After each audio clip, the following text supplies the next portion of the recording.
존 레녹스라고 제가 여러 차례 인용했죠. 옥스퍼드 대학의 수학 교수, 문학 교수, 철학 교수, 천재 유실론 교수인데, 존 레녹스가 코로나 세계에 하나님은 어디 계신가, 코로나 바이러스 세계에 하나님은 어디 계신가 하는 책을 최근에 냈습니다. 저는 직접 읽지는 못했고 인터뷰하는 내용을 거의 1시간 정도 들었기 때문에 전체 내용을 파악하고 있습니다. 저 책에서 존 레녹스 교수는 우리 모두가 공감할 수 있는 대로 코로나 앞에서 사람들이 누구나 두 가지를 절실히 느끼게 됐다고 얘기를 했습니다. 첫 번째는 어쩔 수 없다, 그러니까 속수무책이라는 것이죠. 두 번째는 나도 죽을 수 있다 하는 죽음에 대한 생각, 이걸 하게 됐다는 것입니다. 세계에서 가장 강하다고 하는 미국도 아까 제가 2부 예배는 숫자를 잠깐 잘못 말을 했는데 코로나 확진자가 70만 명이 넘어가고 또 사망자가 3만 7천 명이 넘어가고 세상에 이럴 수가 있나 싶은 현상이 나타나니까 트럼프 대통령과 국민들이 어쩔 수 없구나, 또 전 세계의 시민들이 강대국도 어쩔 수 없구나 하는 것을 절실히 느끼게 된 것입니다. 나약과 필멸, 이 두 가지를 다 느끼고 있는데, 이런 느낌이 우리에게 올 때 하나님께서 보이지 않는 손길로 전 세계의 시민들을 다스리고 계시면서 지금 무슨 말씀을 하시고 계실까요? 전 세계 시민들에게 어떤 대책을 말씀하시고 계실까요? 그것이 열처녀 비유에 나옵니다. 열처녀 비유를 통해서 우리가 하나님께서 지금 코로나 사태에 무슨 말씀을 하시는지 귀를 기울여야 합니다. 열처녀 비유를 정확하게 말하면 열신부 비유입니다. 신부, 신랑이 나오고 신부가 나오는데, 여기 열신부 비유를 이해하시기 위해서는 당시의 결혼식을 이해를 하셔야 돼요. 예수님 당시의 결혼식은 요즘하고 약간 다릅니다. 약혼과 결혼 두 단계로 결혼식이 이루어졌습니다. 약혼도 합법적인 결혼이기 때문에 약혼 이후에 불륜을 저지르면 법적으로 처벌을 받아요. 근데 결혼하기 전에는 약혼을 해도 같이 잘 수가 없습니다. 그것이 약혼과 결혼인데, 약혼이 이루어지기 위해서는 우선 양가의 아버지의 혼인 서약이 있어야 돼요. 혼인 계약을, 우리 아들과 우리 딸을 혼인해도 좋습니다 하는 계약을 하고 그 계약서를 나누면 약혼을 하는데, 약혼식도 결혼식처럼 사람들이 많이 옵니다. 뻑적지근하게 약혼식을 하고 난 후에 신랑은 1년 정도 신부를 데리고 와서 생활할 수 있는 모든 대책을 준비해야 합니다. 1년 정도 준비하는 동안에 자기가 최선을 다해서 준비를 하고, 그것이 준비가 되면 그 다음에는 돌아와서 처가로부터 신부를 데리고 갑니다. 그때 밤에 결혼식이 이루어지기 때문에 한 7일 정도 결혼식이 이루어지기 때문에 등이 필요한 거예요. 그리고 기름이 필요한 것입니다. 이 당시에 결혼 풍습이 이와 같았기 때문에 우리만 약간 다른 이 풍습을 이해를 해야 이 등이 나오고 기름이 나오는 것을 금방 이해하실 수가 있을 것입니다. 근데 여기 신랑이 누구고 신부가 누구냐라고 할 때 우리는 이 비유이기 때문에 비유는 하나하나를 해석하는 것이 아닙니다. 전체가 주는 총체적인 교훈을 찾아내는 것이 비유입니다. 근데 이 비유에서 신랑과 신부는 우리가 당장 누구라는 것을 성경을 통해서 알 수가 있어요. 왜냐하면 요한계시록 19장에 보면 신랑은 예수 그리스도로 나와 있죠. 어린 양 예수 그리스도, 우리를 위해서 십자가에서 피 흘려 죽으시고 우리를 자신과 연합시키신 예수 그리스도. 그래서 우리는 이분 지금 예수 그리스도와 약혼한 상태에 있어요. 약혼은 이루어져서 법적으로 이미 예수 그리스도의 신부가 되었는데, 예수 그리스도는 한 분이지만 예수를 믿는 사람들은 여러 사람들이기 때문에 여기 열 신부라고 나와 있는 겁니다. 열이라는 것은 전체 숫자를 말하는 것이고, 그리고 이 열 신부가 나중에 지혜로운 신부 또 어리석은 신부로 갈라지는데, 일단 예수를 믿는다는 사람들을 이제 열 신부로 표시하고 있습니다. 여러분, 요한계시록을 전체적으로 보시면 세상과 교회가 대조되어 있습니다. 세상은 창녀로 표현되어 있고 교회는 신부로 표현되어 있습니다. 세상은 온갖 종류의 죄를 적절하게 지으면서 살고 있기 때문에 오염이 특징이라 창녀라고 되어 있고, 그리고 교회는 예수 그리스도와 연합된 상태에서 순결이 특징이기 때문에 신부로 표현되어 있는 것입니다. 근데 세상에 배후에 누가 있냐? 사탄 삼두 체제가 있습니다. 여러분 눈에 전혀 보이지 않지만 이 세상은 사탄 삼두 체제가 통치하고 있습니다. 어두운 세상을 말할 때에, 불신 세상을 말할 때 사탄 삼두 체제가 통치하고 있습니다. 물론 그 배후에 삼위일체 하나님이 계시지만 사탄 삼두 체제가 통치할 때 사탄이 하나고, 그 다음에 적그리스도가 두 번째고 거짓 선지자가 세 번째, 이래서 삼두 체제가 되는 거예요. 적그리스도의 특징은 권력이에요. 세상을 보세요. 권력 가지고 예수 믿지 못하게 만들지요. 권력이 특징이에요. 그리고 거짓 선지자의 특징은 사상이에요. 사상. 가짜 뉴스가 참 많죠. 가짜 뉴스를 가지고 세상을 미혹하고 있지 않습니까? 이게 사상입니다. 그래서 사탄이 권력 체계와 사상 체계를 이용해서 예수를 믿지 못하게 하고 하나님을 대적하게 하는 것, 이게 세상이에요. 이 세상 사람들이 불신자들일 경우에는 창녀로 표현되는 것이 요한계시록입니다. 그런데 이 반대편에서 보면 삼일체가 나와요. 성부 하나님, 성자 하나님, 성령 하나님, 거룩하신 분이라, 거룩하신 분과 연결되어 있으니까 교회가 신부가 되는 것입니다. 근데 삼위일체가 아까 사탄 삼두 체제까지 통치하시는데, 겉으로 보면 사탄 삼두 체제가 굉장히 강력하게 작업하는 것으로 보이죠. 여러분이 요즘도 계속 느끼시겠습니다만 세상에 어떻게 이럴 수 있어 하는 생각이 드시죠? 어떻게 이럴 수 있어 하는 것은 사탄 삼두 체제가 움직이고 있기 때문이에요. 어떻게 국민들이 이럴 수 있을까 하는 생각도 드시죠? 사탄 삼두 체제의 영향을 받고 있기 때문입니다.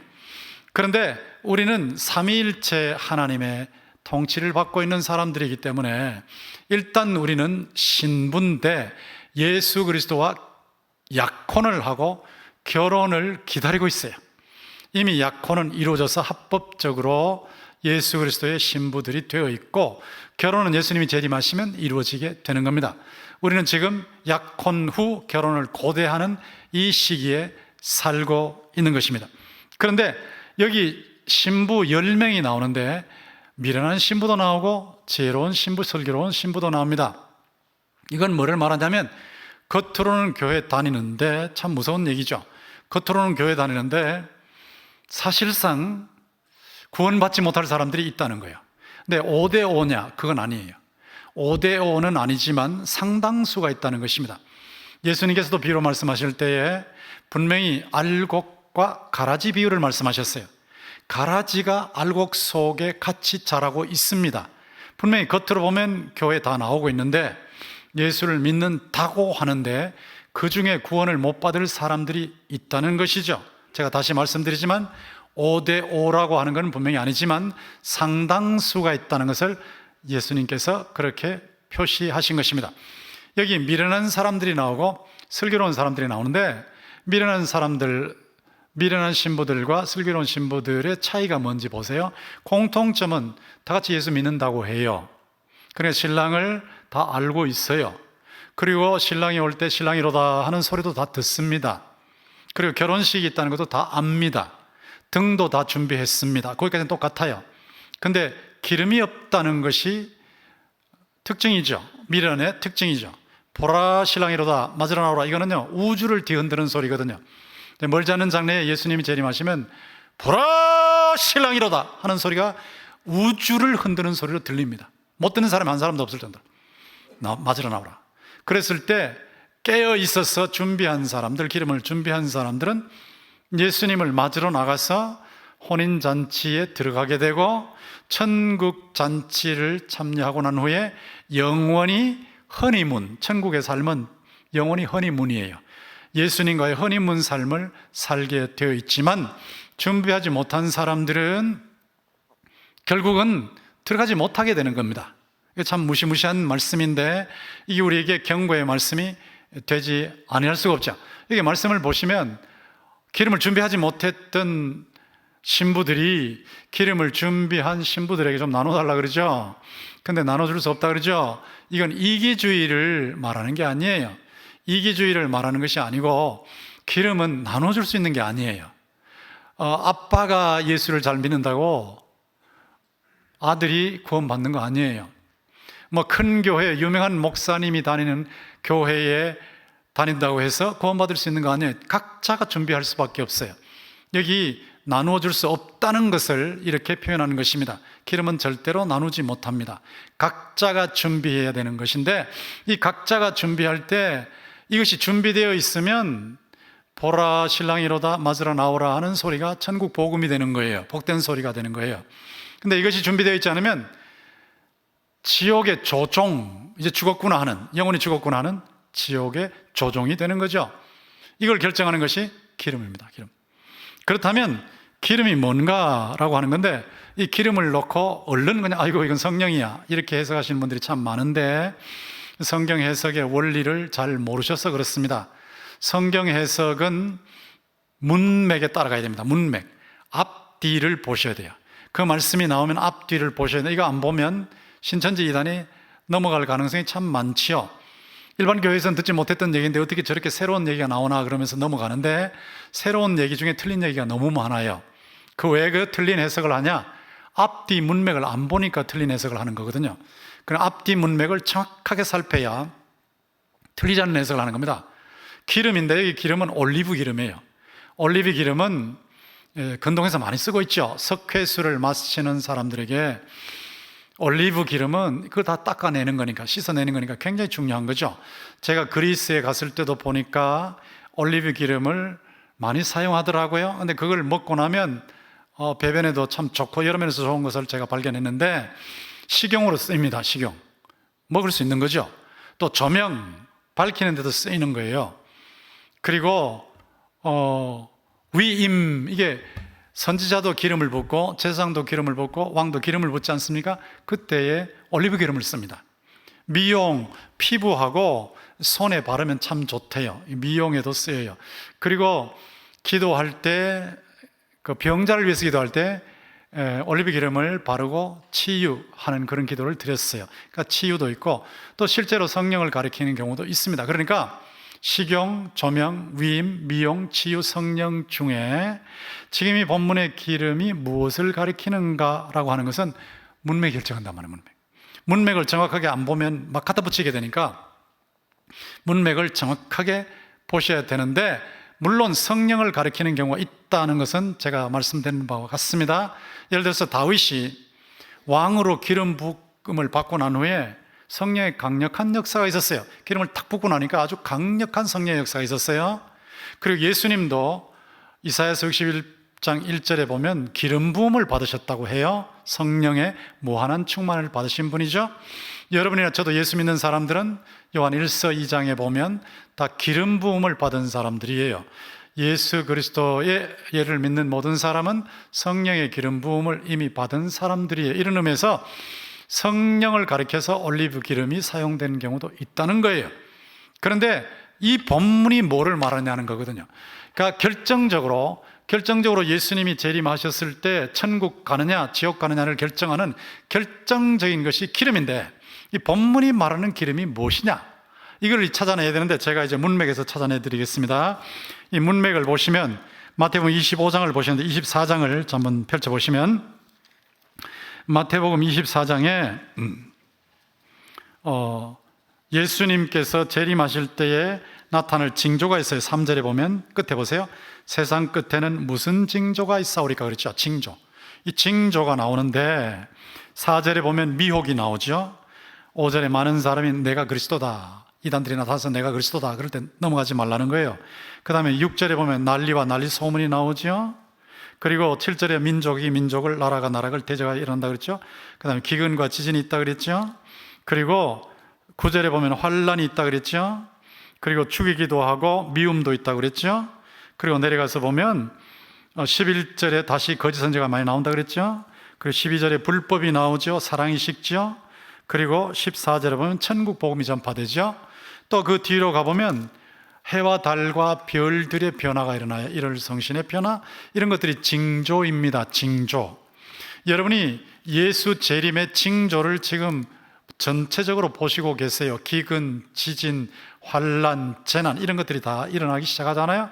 이게 점점 심해지다가 예수님께서 재림하시는데, 지금 여기 마태복음 25장의 열 처녀 비유는 이런 종말 훈화입니다. 종말에 무슨 일이 있을까 하는 것을 분명히 말씀하시는 내용인데, 이 훈화 속에 무엇이 들어있나 하는 것을 분명히 보셔야 되는데, 24장 45절을 보십시오. 45절에 보시면 충성되고, 자, 여기 기름을 준비하는 사람이 충성된 사람들이에요. 충성되고 지혜 있는 종이 되어 주인에게 그 집 사람들을 맡아 때를 따라 양식을 나눠줄 자로 되어 있죠. 그러니까 때를 따라 양식을 나눠주는 것, 요게 기름이에요. 기름을 준비한 것은 때를 따라 양식을 나눠준다. 이게 뭐냐? 여러분이 예수의 복음을 받았잖아요. 예수의 복음을 받고 가족, 친척, 친구, 이웃에게 한마디라도 전하는 것, 이거 양식 나눠주는 겁니다. 이걸 안 하는 사람은 기름을 준비 안 하는 사람이에요. 이걸 하는 사람은 상대가 듣든 안 듣든 상관없고, 이걸 하는 사람은 기름을 준비한 사람이, 저와 같이 이렇게 복음을 나눠주는 사람이 기름을 준비한 사람이죠. 생명사역자로 복음으로 사람을 살리고 키우고 고치는 것, 이거 기름을 준비하는 겁니다. 그 다음 넘어가서 25장에 열 처녀 비유가 나오고, 그 다음에 뭐가 나오는지 보세요. 뒤에 14절부터 보면 달란트 비유가 나온다고요. 달란트 비유. 이 달란트 비유가 뭐냐라고 할 때 핵심을 딱 잡아내는데, 핵심이 뭐냐? 22절에 나와 있죠. 22절에 보면 2달란트 받았던 자도 21절부터 시작되는데 충성이 또 나오죠. 거기에 네가 많은 것을 내게 맡기니 내 주인의 즐거움에 참여할지라는데, 20절에 보면 5달란트가 나오고 5달란트 받은 자가 남겼죠. 그 다음에 22절에도 2달란트 받은 자가 남겼죠. 이게 충성이에요. 이게 무슨 말이냐 하면, 저 같은 사람은 자꾸 설교를 해야 돼요. 제가 설교를 하니까 은혜 받는다는 사람들이 뭐 전국에서 또 세계에서 많이 나오는데, 그분들이 은퇴를 하더라도 유튜브 설교는 하세요 라고 하는 이유가, 자꾸 전해야 됩니다. 저는 이걸 재능으로 받았기 때문에 이걸 제가 전해야 돼요. 이걸 전해야 남는 거예요. 남기는 거예요. 안전하고 입을 딱 다물고 있으면, 제 편한 대로 살아가면 저는 기름을 준비 못하는 사람이 돼버리죠. 그러니까 이건 자꾸 전해야 되는 건데, 이걸 계속해서 제가 맡은 달란트를 남기는 거예요. 여러분도 각자가 달란트를 받았죠. 기술이 있으면 기술을 개발해야 돼요. 생산을 많이 할 수 있도록. 돈 버는 기술이 재주가 있으면 그것을 사업이나 직장에서 자꾸 개발해야 돼요. 열심히 해서 그 분야에서 발전해야 돼요. 생산 능력을 키우라고요. 자신의 재능을 그냥 숨겨놓고 있으면 안 돼요. 여러분, 예능에 재능이 있는 분들이 나와서 발표하시고 하는 것들이 전부 그겁니다. 자꾸 남기려면 발표하시고 자꾸 키워나가셔야 되거든요. 이런 것들을 해야 되는데, 이건 달란트를 남기는 것이 이게 충성이에요. 생산 능력을 키우는 것이 충성이에요. 이게 기름을 준비하는 겁니다. 그냥 자기는 재능이 있는데 아무것도 안 해버려. 기술이 있는데 이 전기도 고쳐줄 수 있고 다 할 수 있는데, 시골교회에서 좀 하면 될 텐데 그것도 안 해버리고 그냥 안 해버려. 그건 아무것도 안 하는 거예요. 요즘 방역 얼마든지 할 수 있고 이 분야에서 최소한의 재능이 있는데 가서 방역을 작은 교회 가서 해주시는 분들이 계시잖아요. 이런 분들이 남기는 분들이라고요. 그리고 그 다음 말씀이 뭐냐를 보셔야 돼요. 31절부터 보시면 여기 양과 염소의 비유가 나오거든요. 양과 염소의 비유에서 예수님께서 강조하시는 것이 무엇이냐라고 할 때 35절을 보세요. 내가 줄일 때 너희가 먹을 것을 주었고, 목마를 때 마시게 하였고, 나그네 됐을 때 영접하였고, 헐벗었을 때 옷을 입혔고, 병들었을 때 돌보았고, 옥에 갇혔을 때 와서 보았느니라. 자, 이게 나누는 거예요. 이것이 기름 준비하는 거예요. 가난한 사람들을 돕는 거라고요. 소외된 사람들을 돕는 거라고요. 힘든 사람을 돕는 거예요. 병든 사람 찾아가 보는 거, 이거 아무것도 아닌 것 같죠? 그게 기름 준비하는 겁니다. 찾아가는 거예요. 제가 이제 얼마 지나고 나면 우리 교회에도 재난 때문에 어려운 분들이 참 많을 거예요. 26일 주일에 재난 특별 헌금을 여러분 형편되는 대로 하십시오 라고 할 겁니다. 주변에 있는 다른 교회도 하는데요. 근데 이렇게 해서 나는 그래도 좀 상대적으로 견딜 만하니까, 좀 준비한 것이 있어서 견딜 만하니까 이걸 나눠줘야 되겠다라고 하면서 다른 성도들 너무 힘들어서 감당하지 못하는 분들에게 헌금을 통해서 나누어 주는 것, 이것이 기름 준비하는 겁니다. 소외자를 돕는 거예요. 소외자를 돕는 거. 이게 본문이잖아요. 제가 지금 따로 말하고 있지 않죠? 그러니까 여기 열처녀 비유의 기름이 뭐냐 그럴 때 앞뒤를 봤잖아요. 앞뒤를 보니까 충성이구나, 이게 선행이구나 하는 게 나왔잖아요. 선행이고 충성이구나. 선행 중에 복음을 전하는 선행이 있고, 달란트를 개발하는 생산이 돼야 되거든. 생산을 해야 되잖아요. 그래야 나눌 수 있잖아요. 나눌 수 있다. 생산과 나눔이 같이 가야 됩니다. 생산과 나눔 같이 가야 된다고요. 이것이 분명히 본문에 나오는 문맥상의 해석이라고요. 이걸 놓치니까 성령이라고 해버리는 거예요. 물론 예수님을 믿고 구원을 받는 사람들은 다 이미 성령을 받은 사람들이고 분명히 성령으로 중생한 사람들인 건 틀림이 없어요. 그러나 이 본문에서 나오는 기름은 성령을 가리키는 건 아니고 예수님을 믿어서 바르게 행동하는 행동을 말하는 거예요. 행동. 그게 충성, 선행이라는 겁니다. 자, 이렇게 놓고 이걸 이제 근접, 가까이서 봤죠. 가까이서 보셨으면 멀리 봐야 돼요. 멀리. 마태복음 전체를 보셔야 돼요. 제가 이 가까운 문맥을 살폈죠. 먼저 이걸 근접 문맥이라고 합니다. 따라해보세요. 근접 문맥. 가까운 문맥을 먼저 살피시면 요 이단이구나, 이거 엉터리로 해석했네, 금방 안단 말이에요. 그 다음에 가까운 문맥을 살폈으면 멀리를 봐야 돼요. 마태복음 전체를 봐야 돼요. 마태복음 전체를 볼 때에 결정적으로 중요한 게 뭐냐 이거거든요. 산상보훈 5장에서 7장까지가 산상보훈인데, 산상보훈에서 결정적으로 중요한 것이 뭐냐? 윤리입니다. 윤리. 바른 삶이에요. 바른 삶. 산상보훈의 내용이 그거예요. 바른 삶. 이게 기름이에요. 그 다음에 10장에 전도훈화가 나오죠.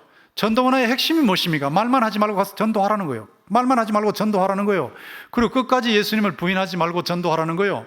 실천이잖아요. 전도 실천. 그 다음에 천국 비유가 13장에 나오는데, 13장의 천국 비유의 핵심이 무엇이에요? 천국을 최우선 가치로 돌아. 최우선 가치로 돌아. 이게 준비하는 겁니다. 기름을 준비하는 겁니다. 그 다음에 18장에 공동체 운하가 나와요. 뭐예요? 이 내용은 교회 안에 지극히 작은 사람, 초라한 사람, 약한 사람, 힘든 사람, 그런 사람을 돌보라는 거예요. 무시해버리면, 제가 다른 사람을 무시하면요, 그 무시하는 제가 차라리 제 목에다가 연자맷돌 달리고 바다에 들어가는 게 낫다고 하지 않았습니까? 소외된 사람을 무시하지 말라는 거예요. 교회에 오는 분들은 박사학위에 10개 있는 사람도 초등학교 못 나온 사람을 존대할 줄 압니다. 그게 기름을 준비하는 거예요. 그리고 정말 원하는 말씀드렸죠? 여러 가지, 3가지 복음을 나누어주고 생산 능력을 키우고 그 다음에 나눔이다, 이렇게 말씀드리지 않았습니까? 전체를 보세요. 똑같아요. 5장에서 7장의 핵심은 윤리, 바른 삶이에요. 그 다음에 10장의 핵심 전도 실천이에요. 실천, 행동이죠. 행동. 그 다음에 13장에 천국을 최고하라. 그 다음에 18장의 공동체 문화, 소외자를 돌봐라. 실천이죠. 실천. 그 다음에 24장, 25장 아까 말씀드린 대로 복음을 나누고 생산을 하고 그리고 또 나누라. 이게 전부 선행입니다. 전부 선행에 충성하라는 거예요. 그러니까 이 마태복음의 근접 문맥과 원전 문맥을 보았을 때 기름이 뭐냐 하는 걸 해석이 정확하게 된 거죠. 정확하게 되는데 이걸 놓치면 안 됩니다. 자, 여기까지만 해석하면 이제 저를 공격할 사람들이 나올 수가 있어요. 목사님이 지금까지는 믿음으로 구원받는다 그러더니 이제는 선한 행위로 구원받는다 그러네. 이렇게 바로 이제 질문이 나온단 말이에요. 이것도 마태복음을 전체적으로 보면 대답이 금방 나와버려요. 제가 마태복음을 박사학위 논문으로 썼는데 마태복음을 전체로 보셔야 돼요. 전체를 보시는데 이게 제가 말씀드린 게 행위 구원이냐, 선행이 결정적인 역할을 하니까 행위 구원이냐, 이렇게 질문을 하실 수 있는데 답변을 제가 합니다. 그 답변이 어디에 나오냐면 마태복음 12장으로 한번 가보시죠. 12장에 보시면 12장 33절에 답변 나와요. 마태복음 12장 33절에 보면 정확한 답변이 나와요. 거기 뭐가 나오냐면 33절 찾으셨습니까? 같이 한번 읽어보겠습니다. 시작. 나무도 좋고 열매도 좋다 하든지 나무도 좋지 않고 열매도 좋지 않다 하든지 하라. 그 열매로 나무를 아느니라. 여기 분명히 나왔죠. 좋은 나무가 나오죠. 좋은 나무. 좋은 나무에서 좋은 열매가 나오는 거예요. 그럼 좋은 나무가 뭐냐 하는 게 중요하잖아요. 좋은 나무가. 좋은 열매는요, 좋은 나무가 아니면 절대로 나오지 못해요. 가시에서 포도를 거두지 못합니다. 엉겅퀴에서 올리브를 절대로 따지 못합니다. 좋은 나무가 돼야 되거든요. 좋은 나무가 뭐냐라고 할 때 마태복음 전체를 보시면 예수께서 나를 따라오라 그랬어요. 예수님을 따라가는 사람이 좋은 나무예요. 예수님을 따라가는 사람. 나를 따라오너라. 내가 너희를 사람 낳는 어부가 되게 하리라. 예수님을 따라가는 사람, 예수님과 인격적 관계를 맺는 사람이 좋은 나무라고요. 그리고 예수께서 말씀하셨죠. 수고하고 무거운 짐진 자들아 다 내게로 오라. 예수님께 오는 사람, 이게 믿는 사람이죠. 예수님께 오는 사람, 그리고 내게 배워라. 내 멍에를 메고 내게 배워라. 그리하면 너희들이 쉼을 얻으리라. 예수님에게 배우는 것, 제자잖아요. 예수님을 믿고 따름으로써 예수님과 관계를 맺고 있는 것, 이게 좋은 나무라고. 좋은 나무. 좋은 나무는 예수님과 연결된 나무를 말해요. 예수님과 연결되지 않으면 절대로 좋은 나무가 있을 수 없습니다. 예수 믿지 않고 세상에서 착한 일 한다고 천당 가느냐? 절대로 못 갑니다. 왜냐하면 그게 착한 일이 세상적으로는 착한 일이에요. 그러나 하나님께서 보실 때는 예수 안 믿고 행하는 착한 일은 천당 갈 만한 착한 일은 못 돼요. 천국 갈 착한 일은 반드시 예수님과의 관계를 맺어야 돼요. 관계. 그 예수님과의 관계를 강조하는 것이 바울서신이에요. 바울서신. 예수를 믿으라, 징의를 받는다, 성화된다. 이게 바울서신이고, 여기 나오는 마태복음의 강조점은 바른 삶이에요. 삶의 열매. 예수님과의 관계를 바로 맺은 사람들이 삶의 열매를 맺는다는데 포인트를 맞춘 겁니다. 그러니까 제 말씀을 잘 들으세요. 바울서신의 초점은 예수님과의 관계에 있고, 마태복음의 초점은 그 결과로 삶의 열매에 있다. 그러니까 둘 다 충돌하지 않습니다. 믿음으로 구원받는다는 것도 틀리지 않아요. 행위로 구원받는다는 것도 틀리지 않아요. 그런데 이 믿음이 진짜라면 행위가 나타난단 말이에요. 믿음이 진짜라면 반드시 착한 행위가 나온단 말이에요. 믿음이 진짜라면 반드시 바른 삶이 나온다고. 믿음이 진짜라면 반드시 복음을 나눈다고요. 믿음이 진짜라면 반드시 자기 재능을 개발한다고요. 믿음이 진짜라면 반드시 자기 것을 가지고 나눈다고요. 자기만 잘 살려고 하지 않아요. 이러기 때문에 여기 나오는 기름은 행위 구원을 말하는 것이 아닙니다. 분명히 예수님과의 관계에서 나오는 좋은 열매를 말하는 겁니다. 그렇기 때문에 성경 전체와 어긋나지 않는데 포인트가 어디 있느냐? 열매에 있다는 것. 포인트가 어디 있느냐? 생활에 있다는 것. 이것을 여러분이 놓치면 안 됩니다. 이렇게 놓고 봤을 때 보라 신랑이로다, 맞으러 나오라, 깨어있으라 고 할 때에 무엇을 준비해야 되느냐? 주님과의 관계를 늘 강화시키되 바로 살아야 된단 말이에요. 바로 살아야 된다. 이 바로 사는 삶을 무시하면 안 돼요. 예수 믿고 마음대로 살아도 괜찮지. 아니에요. 예수를 진짜 믿는다면 마음대로 살지 않아요. 예수를 진짜 믿는다면 남의 거를 그렇게 착취하지 않아요. 했으면 바로 회개해요. 예수를 진짜 믿는다면 코로나 사태 때 자기만 살되겠다고 하잖아요. 반드시 어려운 사람을 돌아봅니다. 그러니까 보라 신랑이로다, 맞으러 나오라라고 할 때 무엇이 준비되어 있어야 되느냐? 삶의 실천이 준비되어 있어야 된단 말이에요. 생활의 열매가 준비되어 있어야 된단 말이에요. 그러니까 주님과의 관계를 제대로 믿는 상태에서 생활의 열매가 맺혀지려면 종교인이 아니라 신앙인이 되어야 돼요. 영어를 보세요. not religion. 종교인이 아니고, 종교가 아니고 but relation, 관계라고요. 관계. 예수님과의 관계가 바르다면 반드시 예수를 믿고 따르고 반드시 그 결과로 착한 행위가 있다고요. 만약에 선행만 가지고 구원을 받는다면 마태복음 26장, 27장, 28장은 필요 없어요. 예수님께서 너희들 착하게 살아라 구원받는다 그러면 끝나지. 뭐 때문에 예수님이 죽으셨습니까? 뭐 때문에 예수님께서 부활하셨습니까? 예수님이 우리의 죄 때문에 죽으시고 우리를 의롭다 하시기 위해서 부활하셔야 우리가 구원을 받기 때문에 그렇게 하신 거거든요. 그렇기 때문에 마태복음 전체를 놓고 봤을 때 종교가 아니고 관계예요. 관계. 반드시 주님과의 관계가 제대로 이루어져야 되는데 이 관계가 제대로 되면 반드시 바른 삶이 있습니다. 반드시. 그러니까 삶의 열매가 없다면 정신을 바짝 차리셔야 돼요. 내가 가짜가 아닌가를 살펴보셔야 된다. 내가 교회는 나오지만 가짜가 아닌가? 혹시 병들진 않았는가? 체킹하셔야 돼요. 예수를 믿는다면 반드시 삶의 사랑의 열매를 맺게 되어 있기 때문이고 그 사랑의 열매를 맺기 위해서 노력을 해야 되기 때문이죠. 그렇다면 이것이 이제 마태복음 전체에서 또 성경 전체에서 해석이 되는데 이제 마지막으로 우리가 이 본문을 어떻게 적용할 수 있겠습니까? 마태복음 25장 13절에 주님의 마지막 결론이 있죠. 13절에 보시면 그런즉 깨어있으라 그랬잖아요. 깨어있으라. 이게 이제 경성이죠. 경성. 깨어있으라. 깨어있으라. 경성인데 깨어있다는 것이 무엇이냐라고 하는 건데 그 뒤에 보면 그 날과 그 때를 모르기 때문에 깨어있으라는 거예요. 분명히 우리는 대충은 알아요. 대충. 예수님께서 재림하실 때가 가까워졌다는 것은 이미 알아요. 저도 대충은 알아요. 징조를 보니까. 그러니까 코로나도 그 징조 중에 하나니까. 그런데 정확한 날짜는 몰라요. 이단들은 뭐 언제 다 지적을 하지만 그거 전부 이단입니다. 이단 따라가시면 안 됩니다. 절대 사람은 모릅니다.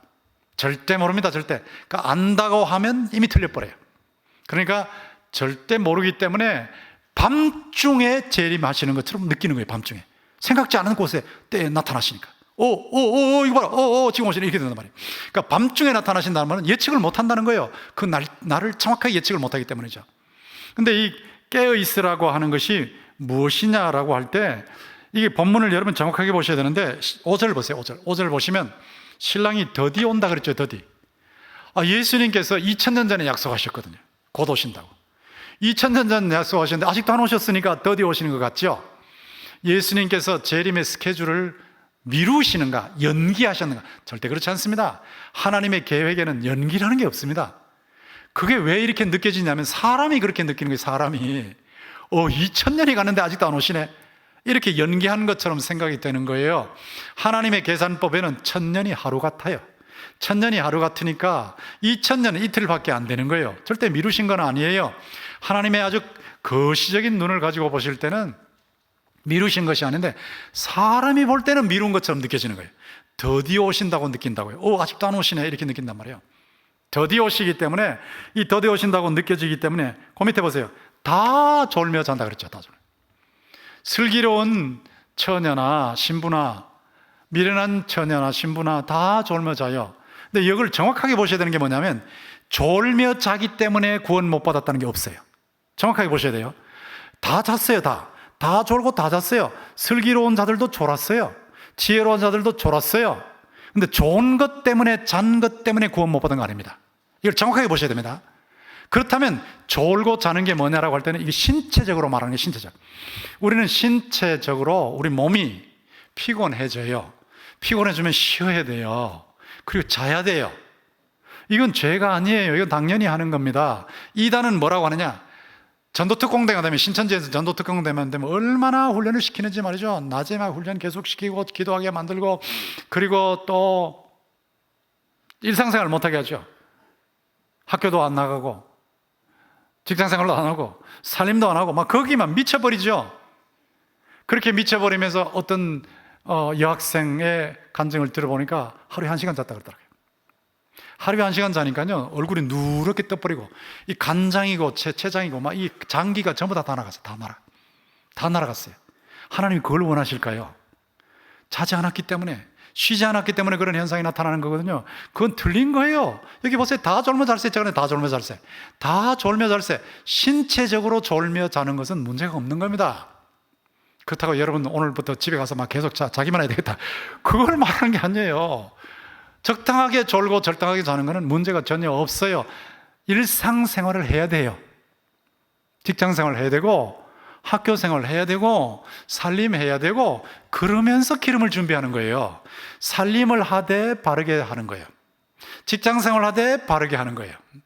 신자답게 공부하되 바르게 하는 거예요. 그렇기 때문에 여기 다 졸며 잘세를 놓고 졸며 자면 안 된다 이렇게 해석하면 안 된다니까요. 이 자연적인 잠은 자야 되는 거예요. 근데 여기서 말하는 깨있으라는 건 뭐냐면 영적으로 깨있으라는 거예요. 영적으로. 자연적인 잠은 자지만 기름은 준비해라. 기름은 준비해놔라. 그 기름은 영적으로 깨있는 거죠. 누가복음 21장 34절을 같이 한번 읽어보겠습니다. 시작. 너희는 스스로 조심하라. 그렇지 않으면 방탕함과 술 취함과 생활의 염려로 마음이 둔하여지고 뜻밖의 그날이 덕과 같이 너희에게 임하리라. 이걸 보셔야 돼요. 깨라는 말은 누가복음 21장 34절이죠. 어떤 의미에서 깨야 되느냐? 방탕과 술 취함의 잠에서 깨라는 거예요. 이것은 한마디로 쾌락의 잠이에요. 쾌락의 잠 주의하셔야 돼요. 점점 심해질 겁니다. 연휴만 되면 예배당에 오는 것도 생각지도 않고 무조건 놀러 갈 생각만 한다. 벌써 이미 쾌락의 잠이 들었죠. 조금만 쉬게 되면 그냥 텔레비전 앞에서 그냥 하루 종일 그 앞에 있다 쾌락의 잠을 자고 있는 거예요. 세상에서 뭐 좋다는 거 다 하고 하지 말아야 하는 것까지 다 하고 그 쾌락의 잠이에요. 주의해야 돼요. 쾌락의 잠에서 깨라는 거예요. 쾌락의 잠은 안 들어도 염려의 잠은 들 수 있어요. 염려의 잠. 이것도 주의해야 돼요. 여러분, 주부치고 염려가 없는 주부가 있을까요? 지금 코로나 사태에 경제적인 염려 안 하는 분이 계실까요? 다 있죠? 사람인데 있죠. 그런데 거기서 벗어나셔야 되거든요. 생각하면 염려가 되지만 그래도 주님이 주인이시기 때문에 주님께서 어떤 경제적인 어려움이나 재난의 어려움이 닿을지라도 눈동자와 지키시면서 필요한 것들을 때를 따라 귀한 도우심의 손길로 공급해 주실 줄 믿습니다 하고 믿는 거예요. 이걸 믿어야 염려의 잠에서 벗어날 거 아닙니까? 염려의 잠. 분명히 염려는 되죠. 염려는 되지만 거기서 벗어나셔야 돼요. 자식들 생각하면 얼마나 염려가 됩니까? 금방 태어난 아이들 생각해 보세요. 마스크도 제대로 쓰고 있지 못한데 얘들은요, 한번 걸리면 어떻게 되겠습니까? 코로나. 그러니까 걱정이 되겠죠. 그러나 다 맡기는 거예요. 최선을 다해서 방어하고 예방을 하지만 그러나 맡기는 거예요. 다 맡기는 거예요. 그러니까 여러분이 끊임없이 염려가 공격해 들어오는데 끊임없이 공격해 들어오는 염려를 주님께 다 맡기시기를 주님의 이름으로 부탁합니다. 자꾸 맡기세요. 염려가 들어오면 그냥 엎드려서 기도해요. 말로 하나님 이런 게 걱정스럽네요. 이거 어떻게 하지요? 도와주세요. 이러면 되잖아요. 거기서 벗어나시단단 말이에요. 그러니까 쾌락의 잠에서 깨셔야 돼요. 염려의 잠에서 깨셔야 돼요. 이게 기름 준비하는 거예요. 쾌락의 잠에서 깨어나야 복음을 전하지. 쾌락의 잠에서 깨어나야 바로 살지 않겠어요? 쾌락의 잠에서 깨어나야 생산을 하지 않겠어요? 쾌락의 잠에서 깨어나야 나누지 않겠습니까? 쾌락의 잠에서 깨어나야 국가에서 아무리 돈을 준다 그래도 후손들에게 손해가 되면 그 부분을 돈을 받아서라도 좀 다른 데로 쓰든지 해서 좋은 데 쓰지 않겠어요? 자기만을 위해 쓰지 않고. 이게 깨어나는 거거든요. 이런 의미에서 영적인 각성을 하라는 뜻이에요. 영적인 각성을 해서 아까 나온 선행 충성의 기름을 준비하라 하는 것입니다. 지금 코로나 사태로 전 세계가 시달리고 있죠. 이 코로나 사태에 하나님께서 우리에게 주시는 나팔소리의 경고가 무엇일까요? 코로나 사태는 경고입니다. 경고. 물론 몸도 조심해라 그러지만 동시에 마음이 둔해지지 않도록 조심해라 하는 경성의 경고예요. 이 경고의 나팔소리를 들을 줄 알아야 돼요. 그래 깨는 거예요. 제가 유학 생활을 마치고 돌아왔을 때 30대 중반이었어요. 그때 시골 저보다 1년 중학교 선배 형벌되는 친지가 간암으로 죽어가고 있다고 저를 부르더라고요. 성수야 좀 와서 날 좀 어떻게 해줘. 왜 불렀을까 생각할 때 예수 믿지 않는 사람이에요. 시골에서 아무리 전도해도 안 믿던 사람인데 지금 생각하니까 자기가 죽게 생겼으니까 성수가 어릴 때부터 예수 믿었으니까 오면 영생에 도움을 주지 않겠나 아마 그렇게 생각했던 것 같아요. 그래서 제가 갔죠. 가서 보니까 간암으로 아주 피골이 상접, 완전 뼈만 남았더라고요. 정말 저도 가슴이 아파서 애를 먹었습니다. 그렇게 건강하던 사람이 어떻게 저렇게 했나. 얘기 들어보니까 서울 올라가서 의류, 옷을 만들고 판매하는 일을 해가지고 돈을 엄청 끌어모았대요. 끌어모아서 돈을 모으니까 술 마시고 그런 일들 했겠죠. 상상할 수 있는 그런 일들 했겠죠. 그냥 마음대로 산 거예요. 그러다 보니까 몸이 엉망이 돼가지고 간암이 됐고 죽게 생긴 거예요. 그런 상태에서 저를 불렀기에 제가 가서 뭐 하겠습니까? 당장 얘기했죠. 이름을 부르면서 형, 지금 이때에 뭘 생각할 수 있겠어?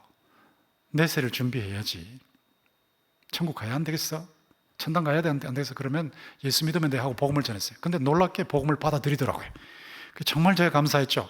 그래서 제가 복음을 받아들인 것을 보고 바로 영접 기도를 드렸고, 그리고 나서 제가 물었어요. 무슨 말을 하고 싶으냐고, 무슨 부탁을 하고 싶으냐고. 그러니까 성수야, 내가 어릴 때 너희 집 앞에 있던 그 교회에서 계속 찬송가 부르는데 그 찬송가 정말 듣고 싶어.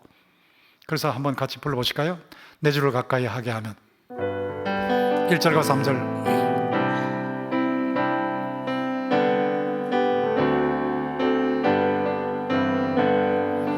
내 주를 가까이 하게 하는 십자가 짐 같은 고생이나 내 일생 소원을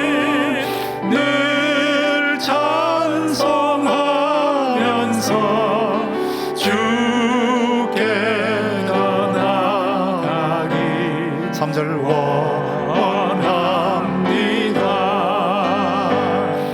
천성에 가린 길 험하여도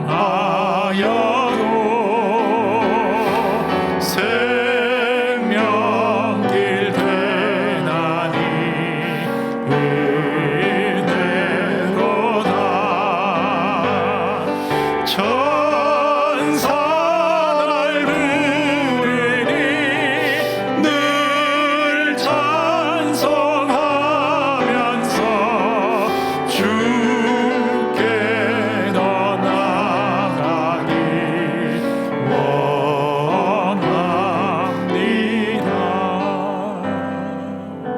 그 친구 눈에서 눈물이 뚝뚝 떨어지는 거 지금도 제가 기억합니다. 성수야 고맙다. 근데 한심하다. 한심해. 내가 진작 예수를 알았다면 이렇게 안 살았을 텐데. 한심하다. 한심해. 한심하다. 한심해. 내 과거를 생각하면 한심하다. 한심해. 형 걱정은 하지 마. 주님 앞에 가니까. 그랬던 기억이 나요. 깨어 있어야 되거든요. 깨어 있어야 되거든요. 중국의 류한 회장이라고 7조 재산입니다. 7조, 70억도 아니고 700억도 아니고 7천억도 아니고 7조 재산. 중국의 148번째 부호예요. 근데 경쟁자 8명을 죽이고